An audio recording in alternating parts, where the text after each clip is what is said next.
around the Department of Defense. This is your daily news brief. Recognizing troops and employees with disabilities. I'm Mark Weeks. Speaking at the 39th Annual Secretary of Defense Disability Awards ceremony at the Pentagon, Defense Secretary Dr. Mark Esper said people with disabilities are unemployed at twice the rate of the national average, even though many of them have the training, skills, and experience the nation needs, particularly in the science, technology, engineering, and math disciplines. We must do our part across the department to harness those talents and help bridge the employment gap. That means we must continue to eliminate barriers to recruitment across the force.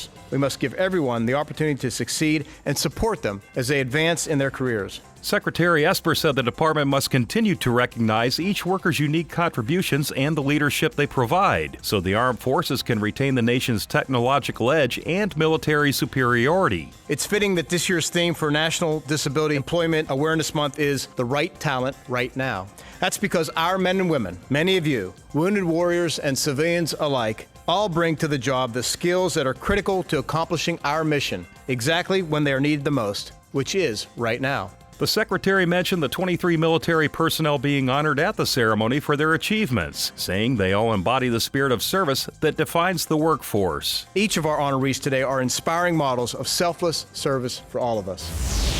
Earlier this year, the Defense Department made plans to provide $250 million in aid to Ukraine, with the goal of transitioning that aid before the end of the fiscal year. And Pentagon officials say the department was largely successful in that goal. The Assistant to the Secretary of Defense for Public Affairs, Jonathan Raff Hoffman, told reporters at the Pentagon those funds provide equipment to support Ukrainian training programs and operational needs, and help to build Ukraine's capacity to defend itself against aggressive Russian actions in the region. Hoffman said, "We want partners and allies to not only be standing with us, but to have the capabilities when they are standing with us."